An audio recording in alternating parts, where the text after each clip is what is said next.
Hello everyone, this is Genuine Polish, and in this video we are going to talk about how to make a very simple auto furnace that you can basically expand indefinitely and use it with any kind of furnace and any kind of furnace mod using pipes. This is super simple, super effective, and it's a set it and forget it high efficiency kind of building. And a really nice thing about this mod is it works extremely well with the sophisticated storage mod, so that way you don't ever have to worry about running out of space, and you can use a mixed collection of fuels and have it be fed automatically, so that way you don't have to worry about any kind of filters. There's no filters involved. In fact, it's basically just some chest, pipes, and furnaces, and it'll get everything sorted out for you. So let's take a look at how exactly to set this up.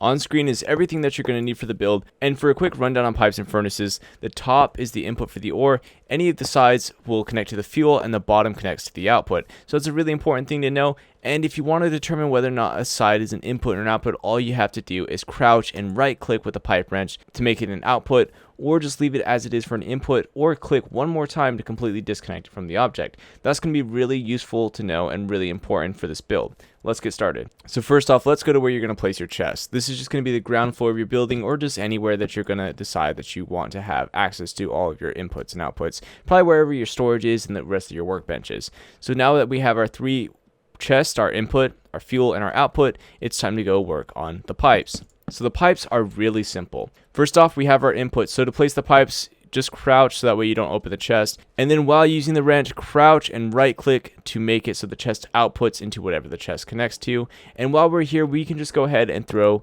pipes onto our other chest. The second one is going to be outputting fuel, so we're going to right click on that, and then we're just going to leave the last one as is, and that'll supply the output of the furnaces into this chest. So now all we got to do is build down 2 spaces and then place your first furnace, and this is going to be the start of your whole chain, and this is basically going to be how you expand it by just following this simple setup. So then we have our fuel. Now a way I like to do the fuel is I like to have it go out into the back of the furnaces, so that way you don't have any risk of having the pipes interfere with each other no matter how many furnaces you build. So a simple way to do this is by extending it down and back, so that way it stays out of the way if you want to expand your furnaces to this side. You might notice that these pipes are connected here, which we don't want, because that means there's going to be an interchange of fuel and ore, and they're basically just going to go into the first available furnace, even if it's not the right material. So you're going to crouch and right click on that, and it'll separate the pipes. Pretty simple, right? Now we need the last component of this, which is the output.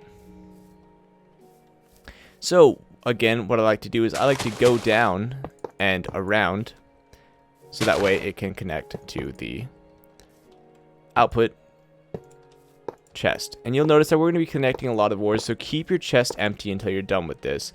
So try to trace your pipes and figure out which one goes where, and then crouch and right click to disconnect all the ore. There we go. We have a very simple setup. I used considerably more pipe than you would actually need, because I just want to show you exactly how to do this. But you can see we have the input of the fuel, the input of the ore, and then down here we're going to have to right click, so that way we're going to have to right click once till it has this flange for that to be the output, and we're all set up. Now if you notice, this is a really simple setup, and you can expand this basically indefinitely and just connect as many as you'd like. I don't think it matters if these are connected, but I like to keep everything clean, and so I can actually see where pipes are going. And then of course we're going to connect the fuel, have it connected to all the different inputs, and then it'll always use whatever is first in line. It'll always fill up whatever is first in line. So this system is going to fill up the leftmost furnace first, but that's okay, because if you need an auto furnace, which you probably will if you're using any kind of mod pack, then you're probably going to have so much fuel going that you just need, that you're not really concerned about having empty furnaces or not having enough fuel. So remember to crouch and right click, and here we go. We have 3 furnaces that are connected, all with inputs for the ore, 3 fuel inputs for the fuel, and then 3 outputs. So if we go back up top and supply the input for the ore, the fuel, and the nice thing is you can use any mixture of fuel. It'll just take whatever's available. You don't need any kind of filters or anything like that. It'll just use whatever fuel is available, and it'll use that in whatever furnace runs out of fuel first. So it's really nice. It's a really nice way to get rid of excess saplings, especially if you live in a forest that grows trees that you don't really want to replant. It's a really nice way to get rid of excess resources. And you can see here it's going to be feeding from left to right. This one's filled up with saplings. This one is filled up with coal. And this last one will fill up with charcoal. and it'll just go through whatever fuel you have supplied in the chest. Now, the really nice thing about this is it works with any furnace mod. You don't need any kind of proprietary pipes or electricity or anything, and it doesn't use any kind of fuel to actually do the automation. So all you basically need is whatever furnace that you prefer, whichever furnace you have in your mod. Now, if you have a huge array of furnaces or a bunch of upgraded furnaces, you might need to pipe materials out faster than the normal pipe can supply. There's a very simple solution to that. So to find all the pieces for your mod, all you have to do is type the @ symbol and then type in pipes to find all the different components that are involved. You can see we have some pipe upgrades. These work for all different kinds of pipes, and it'll tell you which each one does depending on what kind of pipe it is. So you just use the same upgrades for all the different kinds of pipes.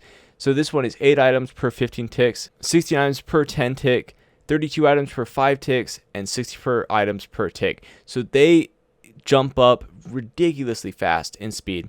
So let's just say we need the basic pipe upgrade. Well, you can see it costs a little bit to make, but it's really not that expensive. So each pipe upgrade only works for one loop of pipe. All you need to do is find the start of that pipeline and right click on the flange that's connected to your supply chest, and then apply the pipe upgrade, and that'll speed things up a lot faster. So that way, if you have 10 normal furnaces or 5 diamond furnaces, there's no way you'd fall behind in supply. But even a basic pipe with no upgrades will easily supply enough materials for 5 or so obsidian furnaces. Basically, you need a pretty much max tier furnace to beat the output of a pipe.